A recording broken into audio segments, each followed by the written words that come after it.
3, 2, 3, 2, 1. Vamos lá então. Pessoal, a gente está com o nosso módulo 1, capítulo 1, padrões e regularidades. O que é matemática? Gostaria então que vocês dessem uma lida, como foi a primeira orientação que passei para vocês em sala de aula. Dessem uma lida geral aí na teoria, porque na verdade aqui a gente vai entender bem isso. O que a matemática estuda, o que a gente se propõe a fazer com o conhecimento que a gente adquira a partir da matemática, tá? E aí vou lendo o livro, eu vou acompanhando com vocês, fazendo uma leitura e comentando, discutindo algumas ideias, alguns conceitos que possam ficar mais em dúvida aí com vocês, tá? Sempre na minha visão, o que eu acho interessante chamar atenção e esclarecer. Lembrando que vocês, a qualquer momento, podem tirar suas dúvidas, anotar suas dúvidas, né, para a gente discutir pessoalmente o que não ficou bem claro para vocês. Bom, aqui ele fala de como é que é construído o conhecimento matemático. E fala que o conhecimento matemático todo é fruto do raciocínio. E que não é só da observação. Tem que provar, demonstrar as coisas, né? Aqui ele fala que esses dois segmentos são retas paralelas. Os ângulos alfa e beta, aqui, ó, são congruentes, ou seja, possuem as mesmas medidas. Isso acontece por quê? Porque são ângulos opostos pelo vértice. Esse ângulo e esse são ângulos opostos pelo vértice. Então, por isso que eles possuem a mesma medida. Vocês podem ter a demonstração aqui, ó, da igualdade de medidas entre ângulos opostos pelo vértice. Ó. O alfa e o beta e um ângulo gama. Somando alfa mais gama dá 180, beta mais gama também. Então, as somas são iguais, por isso eles são iguais. Até vou botar o vídeo de novo, essa animaçãozinha, né? E vou dar o pause aqui para vocês entenderem o pulo ali que faz com que a gente conclua que o alfa precisa ser igual ao beta. Aqui, ó. Estão vendo que esse mais esse dá 180, esse mais esse também. Tá aqui eu escrevi isso aqui, né? Bom, então se esse cara aqui, essa soma toda aqui, ó, 180 graus, é igual a toda essa soma, olha, obviamente, se eu tirar aqui o gama, lambda, dos dois membros da igualdade, o que eu concluo? Que o alfa é igual ao beta. Isso é a demonstração. Isso que a matemática se preocupa, em provar as coisas, sabe? Não basta observar e dizer, ó, percebi que são iguais. Não, eu preciso provar essa igualdade. Na verdade, provar tudo, né, que a gente estuda. Aí aqui ele explica que no primeiro item são realmente segmentos de reta, mas que essa imagem aqui do fundo, ó, ela nos dá a impressão de que não são retas, né, que são curvas, né? Então, é isso. Essa página 6. Vamos para a página 7 agora. Fala do último teorema de Fermat. E ele, na verdade, fala da demonstração de teoremas. Então, aqui, teorema é uma verdade matemática que a gente pode provar, né? Então, quando tu consegue provar, tu está diante de um teorema. E falar em prova, uma prova matemática é construída a partir de proposições que são evidentes por si mesmas ou que já tenham sido provadas, né? Quando tu chegar diante de uma coisa que a gente não consegue provar, mas que é uma verdade, é um axioma. Axioma, então, é algo que é uma verdade matemática que não pode ser demonstrada. Aqui no cantinho, ó, a gente tem esse destaque aqui, Teorema: uma proposição classificada como verdadeira diante de uma demonstração. Ou seja, como eu falei, uma verdade matemática que pode ser provada, que pode ser demonstrada. Demonstrar e provar tem o mesmo sentido para a matemática. Proposição: uma sentença que pode ser verdadeira ou falsa. Uma proposição é algo que pode ser verdadeiro ou falso. E o axioma, ou também conhecido como postulado, é uma proposição verdadeira, mas que não pode ser demonstrada. Não pode ou não precisa ser demonstrada. Aqui, um teorema não traz em si uma verdade evidente, como os axiomas. Por exemplo, a soma dos ângulos internos de qualquer triângulo mede 180. Aqui a gente tem um triângulo, ó, e ele diz que a soma desses ângulos, alfa mais beta mais teta, é 180. É uma verdade, mas só pode ser só se for comprovada, né? Vai medir cada ângulo e vai verificar. Mas para confirmar isso, a gente precisa de uma demonstração matemática, tá? Se a gente tivesse isso como parâmetro, o que ele diz ali, né? Talvez fosse mais fácil aceitar a afirmação, mesmo que os nossos instrumentos de medida fossem, a gente sabendo que eles são bem imprecisos. Então, é isso. Página 8. Um exemplo de afirmação não válida, que foi generalizada equivocadamente para todos os valores, é essa aqui, ó, dizer que 2 elevado a 2 elevado a n mais 1 são números primos. Mas é mentira. A gente sabe que isso não é verdade se a gente fizer as continhas. Se eu fizer 2 elevado a 2 elevado a 0 mais 1, eu vou ter 2 na 1 mais 1, eu vou ter o 3, que é um primo. Se eu tiver 2 elevado a 2 elevado a 1 mais 1, eu vou ter 2 ao quadrado mais 1, que é 5. Também é primo. 2 ao quadrado mais 1, eu vou ter 2 na 4 mais 1, isso dá 17, é um número primo. 2 na 3 mais 1, isso vai dar 2 na 8 mais 1, isso vai me dar 257, que também é um número primo. Se eu tiver 2 na 4 mais 1, isso vai me dar 2 na 16 mais 1, que pelas minhas contas aqui dá 65.537, que também é primo. Seguindo nessa onda, tu pode dizer, então, toda vez que eu conseguir escrever um número assim, ó, nessa forma, ele é primo, né? Mas, seguindo adiante, se tu fizer 2 elevado a 2 elevado a quinta mais 1, tu vai ter esse númerozinho aqui, ó, 4294 967 297, que não é primo, porque dá para dividir ele por 641, tá? Então, isso mostra que não existe uma fórmula para os números primos. A gente não pode olhar para uma fórmula, 2 elevado a 2 elevado a n mais 1, e dizer, tentar para um ou dois números, como a gente fez aqui, tentar para alguns números, ó, e dizer, essa fórmula funciona sempre. Não, tu tem que fazer uma demonstração matemática, tá? É o que faz com que a matemática seja genérica e específica.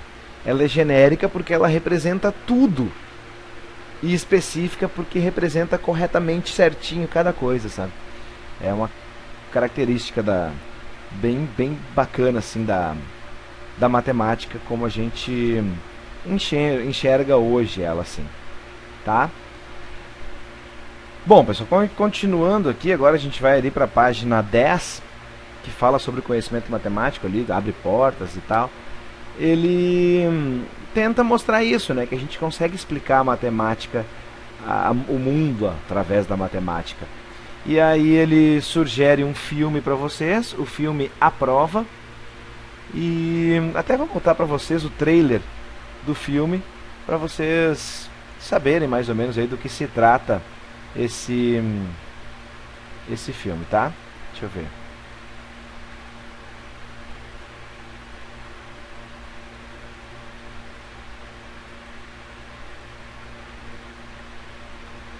Crazy people don't sit around wondering if they're nuts. They don't? Of course not. They've got better things to do.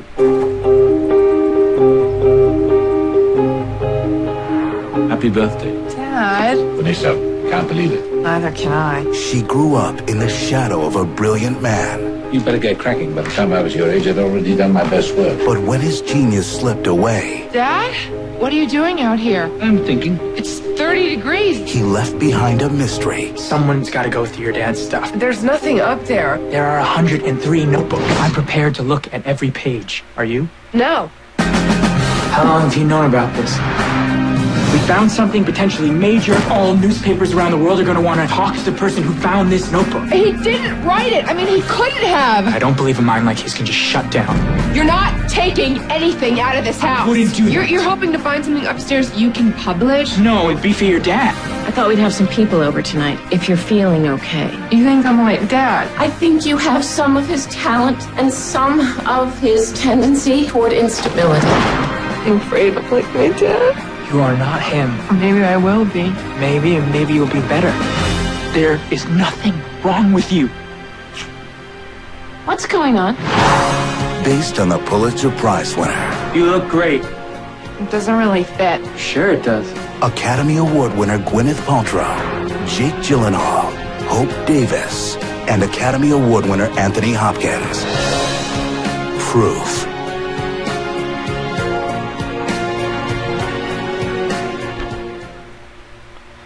Tá aí o trailer então de um filme, uma sugestão para quem quiser passar um tempo, entender um pouquinho mais, um exemplo, né, de alguém que estudava matemática, tá? Uma coisa bem interessante, gente, desse nosso material da FTD, esse nosso sistema de ensino, é que quando vocês tiverem acesso à versão digital, e talvez demore um pouquinho por causa do cadastro, né? São muitos estudantes para serem cadastrados, mas talvez vocês até já tenham sido cadastrados quando estiverem vendo esse vídeo. Quando a gente está na versão digital e clica sobre alguma das fotos,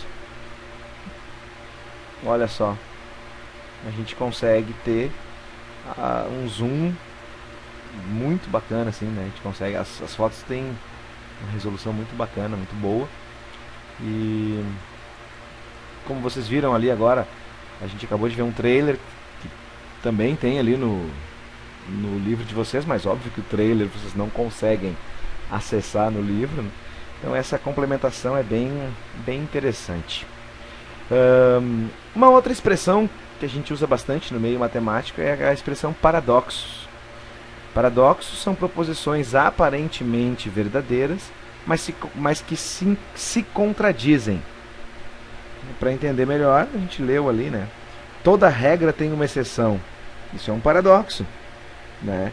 Se tu pensar, uma regra é um padrão geral que vale para tudo. Mas se tiver se ela é uma regra, então não pode ter uma exceção. Se tem uma exceção, não é a regra. Enfim, a frase do paradoxo é bem louca por isso, né? Toda regra tem exceção. Essa é a sensação que os paradoxos nos provocam, né? Então, quando a gente está falando de grandes paradoxos na matemática, a gente precisa entender que ele aponta uma falha no raciocínio construído. Então, de alguma maneira, eles ajudam a matemática a ter mais consistência, porque tu não pode deslizar, digamos assim, diante de um paradoxo. Temos um boxezinho na página 11 que fala de um paradoxo. Ó. Historicamente, os filósofos e matemáticos sempre tentaram fazer um contraponto às doutrinas construídas pela sociedade.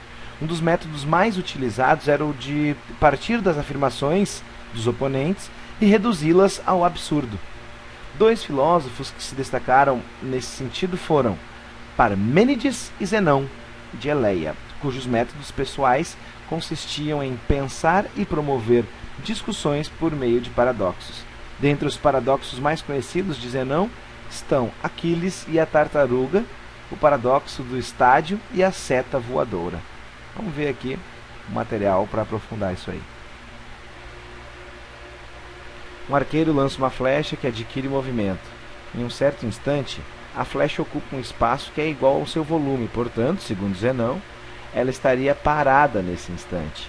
Isso se aplica para todos os instantes. Assim, a flecha está sempre parada e não poderia estar se movendo, o que contradiz a hipótese inicial de que a flecha está em movimento.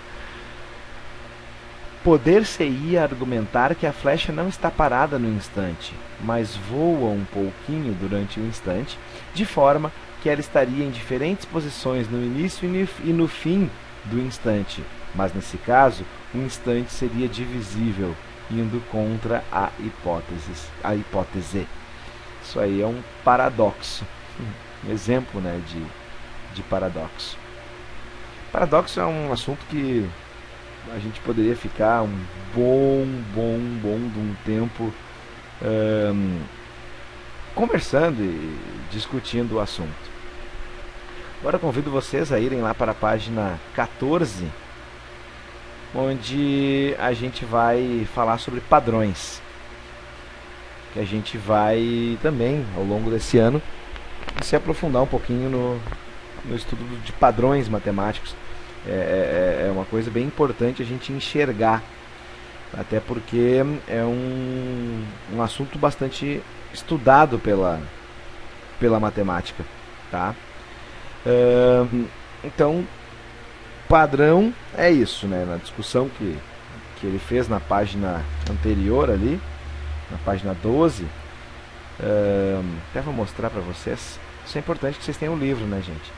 Aqui fala um pouquinho do que acontece, o crescimento das plantas, o movimento dos planetas, tudo isso aqui, ó, vai apresentando um padrão. Então, são regularidades. As regularidades estão presentes nas mais diferentes situações e muitas vezes não podem ser percebidas apenas com a visão. Por isso, a gente amplia os conceitos de padrões e regularidades. Esses conceitos são de grande importância para a matemática. E não só para a matemática, mas como física, como química, que também baseiam seu objeto de estudo, né, seus estudos, nos padrões e nas regularidades. Para perceber padrões, devemos considerar as relações matemáticas. Relações. A gente estudou função o ano passado, lembram? Função, ela relaciona grandezas. Relações matemáticas que trazem. Então, quando a gente fala de padrão, de alguma forma a gente está falando de função. Por quê? Porque está tratando de relações de grandezas. Um exemplo é a relação matemática que expressa as forças invisíveis que mantêm os corpos girando em torno do Sol, isto é, a lei da gravitação universal proposta por Isaac Newton.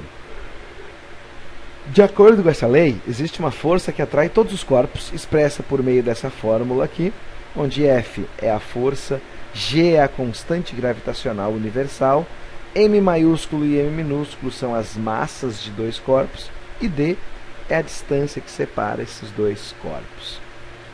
Um boxezinho explicando um pouquinho mais quem é o Isaac Newton. E aí a gente vai para padrões numéricos.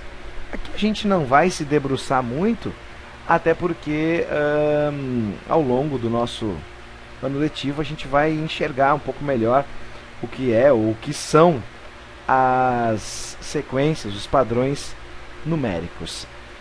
Lá na página 18, a gente vai falar um pouquinho de padrões de formas. Tem a ver com a geometria, né? E a gente percebe, às vezes até com mais facilidade, os padrões geométricos, porque muitas vezes eles são mais visuais.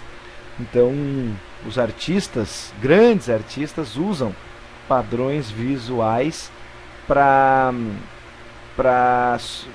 suas obras, né? Para criarem suas obras.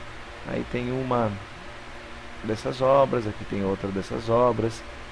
Legal aquela ideia, ó, de chegou na imagem do nosso livro, clicou, ela se destaca, né? Ela aumenta aqui na tela pra gente.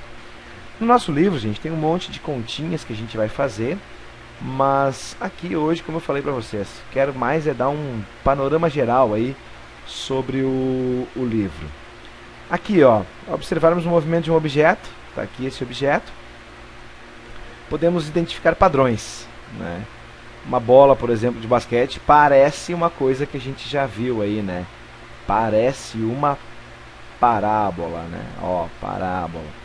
Então tem a ver também com um padrão de movimento. A gente viu o padrão numérico, a gente viu o padrão geométrico, agora viu o padrão de movimento.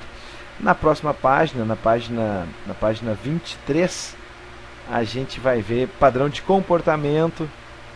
Também a gente consegue trabalhar padrões de comportamento que variam, né? Aí o padrão de comportamento ele varia um pouco mais, mas é um tipo de padrão. A gente pode estudar como outros fatores influenciam nos padrões de comportamento. Então, através de um gráfico, ó, a gente vai ter informações aqui sobre, nesse caso, mortes no trânsito.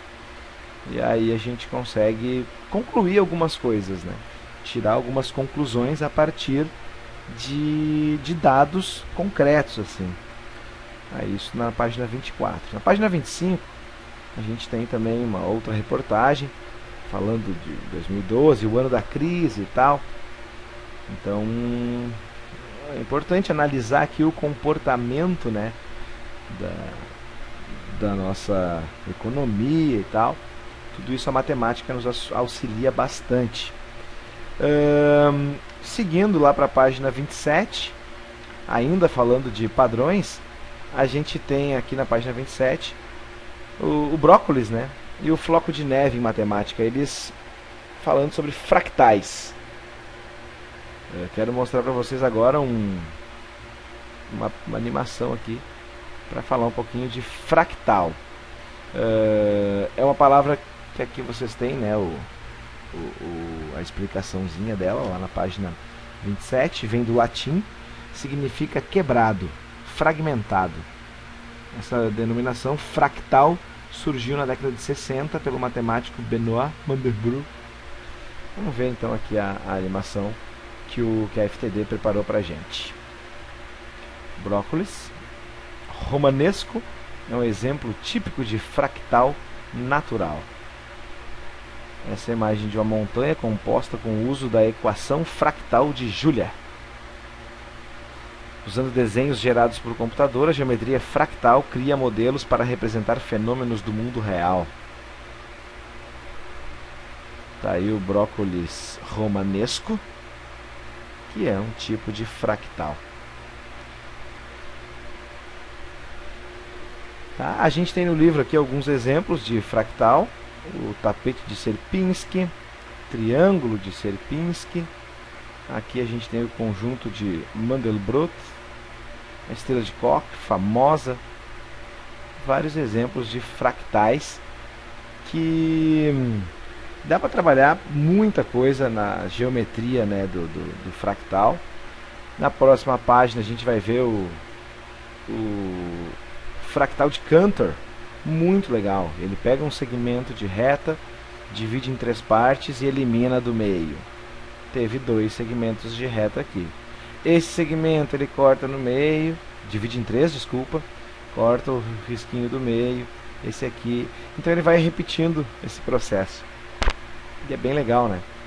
Vocês podem ler aqui depois com calma, vão entender o funcionamento. Volto a dizer, a gente vai dar uma olhada com calma nesse aspecto dos padrões, né, do fractal. Tá? Gente, é mais ou menos por aí esse resumão aí do livro. Como eu falei para vocês, esse livro dá um panorama geral sobre o que a gente vai ver ao longo do ano aí no nosso estudo. Beleza? Então é isso aí. Espero que vocês tenham tido paciência para assistir todo o vídeo e que tenham aproveitado esse momento. Falou!